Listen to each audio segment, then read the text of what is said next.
Hey everybody, my name is Kelsey Long, and I'm going to be sharing with you today a little bit about fair use doctrine.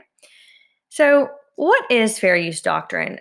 Today, as we jump in, we're going to talk about the definition of fair use doctrine, the application perspectives of the fair use doctrine, and then proper application of fair use in the copyrighted world. So, as we jump right in, our definition of fair use doctrine is simply using copyrighted material for a limited purpose. So it's when you're using the materials without the copyright holder's permission.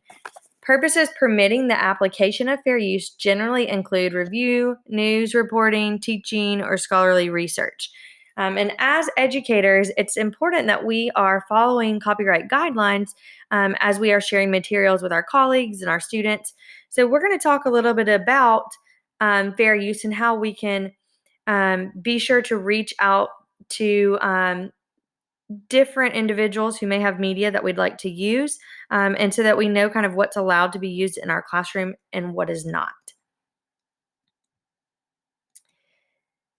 So, we're going to talk about the 4 factors of use. The first factor is the purpose and character of the work. So, this is focused on how are we using the copyrighted work. Um, if it is a transformative use, it's going to weigh in our favor. So, if we are altering original work to give it new meaning or to shed new light on it, um, then this is more likely to be transformative because we're adding a new message or new meaning. But if we're using the same material because we need a certain scene from a video and maybe a copyrighted video has everything we need, then that's probably not going to be fair use.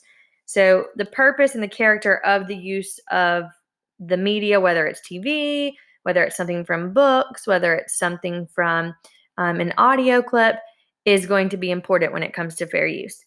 The second factor is the nature of the copyrighted work. So, what type of copyrighted work are we using?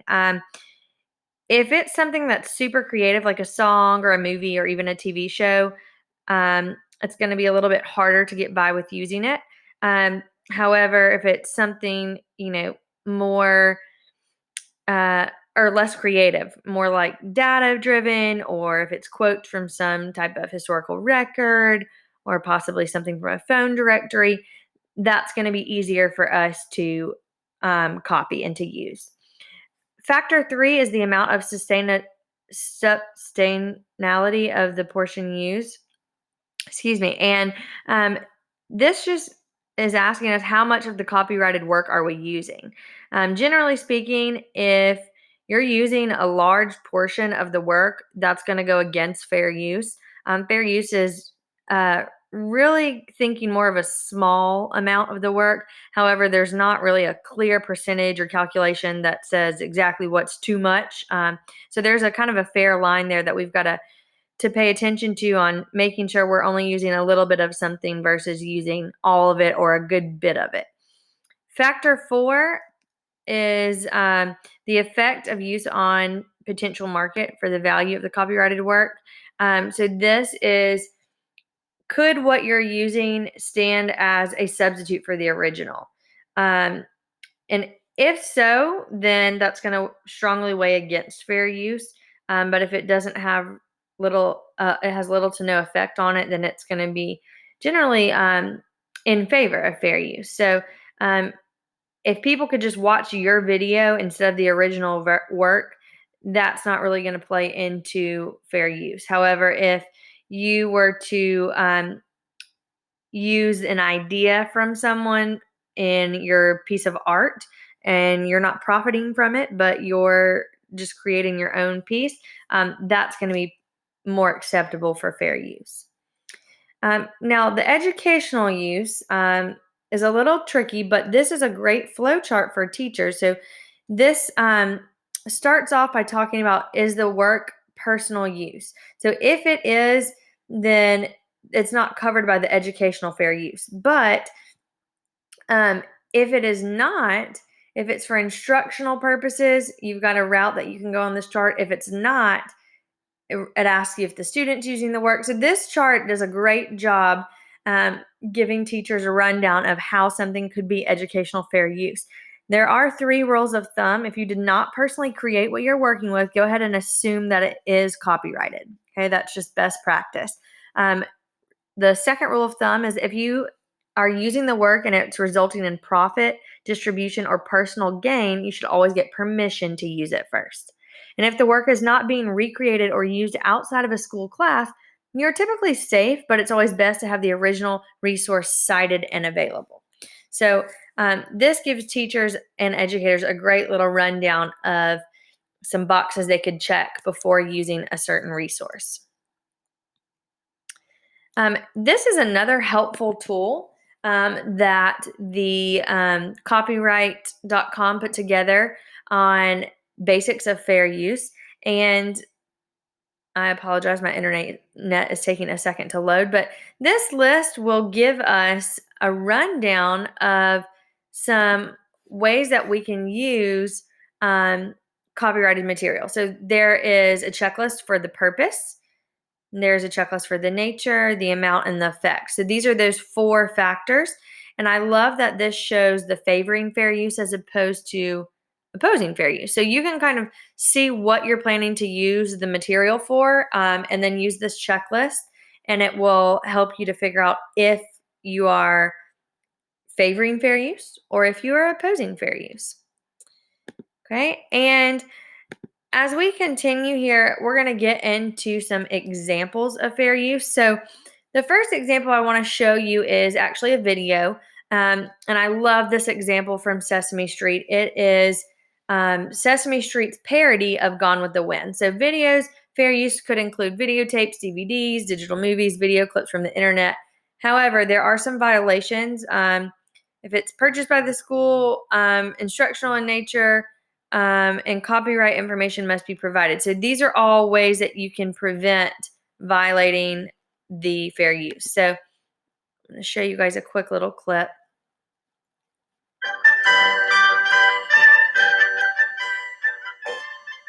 Good evening.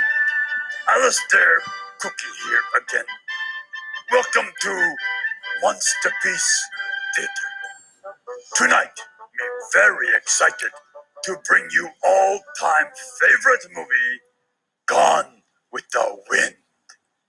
Me not seen it yet, but me hear it about the wind. And now, Gone with the Wind.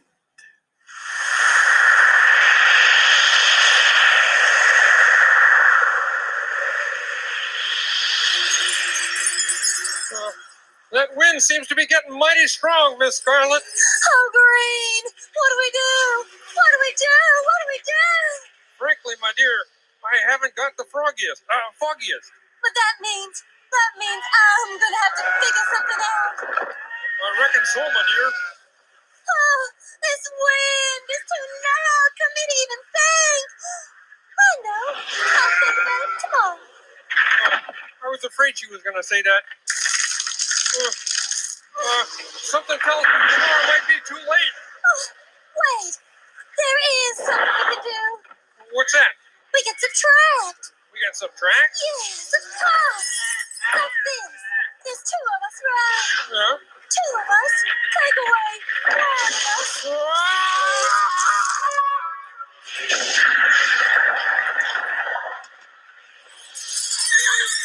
One of us. One of us. Take away 1 of us. Please.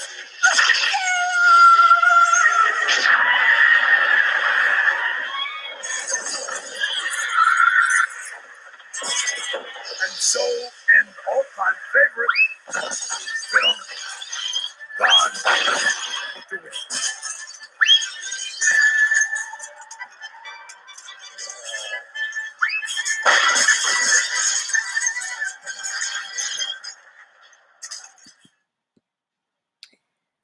Okay, so you can see that through the parody that Sesame Street created of Gone with the Wind, they took an idea, but they only used a little piece of it, and they used their own creativity with it. So this would count for fair use.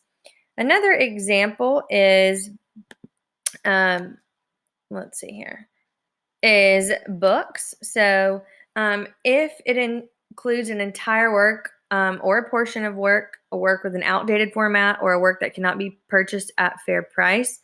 And then copies made so you don't have to purchase the work are not appropriate fair use. No copying of the workbooks, and then using more than the allowed number of copies. So one thing that is really neat is Google has books available, and there are some ways that you can view little excerpts of the book or get a little look at them, and that is fair use. Also, Google is Google Books uses a lot of informational work and text that can be used by teachers or educators, which would fall into that fair use category. Another example of fair use is music. So this could include digital music, CDs, audio clips from the internet. If you permanently are altering music to another form and making multiple copies of it, that is a violation. So this little graphic here shows some examples of how you could use a copyrighted song in your video. If it's for educational purposes, if you're not sharing video publicly, and if it's for personal use, then yes. But if you're putting it on a public blog, website, social media, basically anywhere on the internet, then no, you cannot use it, or if it's for a public event. And I know some of us may be familiar with websites like Facebook or Instagram. And if you take a video with a song playing in the background, a lot of times your video will have the sound removed, and it will become a silent video. And that is because Facebook and Instagram do not want to be held accountable for copyright infringement of that music.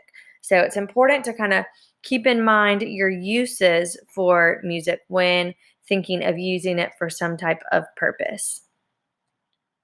Another example of fair use is through TV. So broadcast television, ABC, CBS, Fox, NBC, a lot of those public channels or news channels.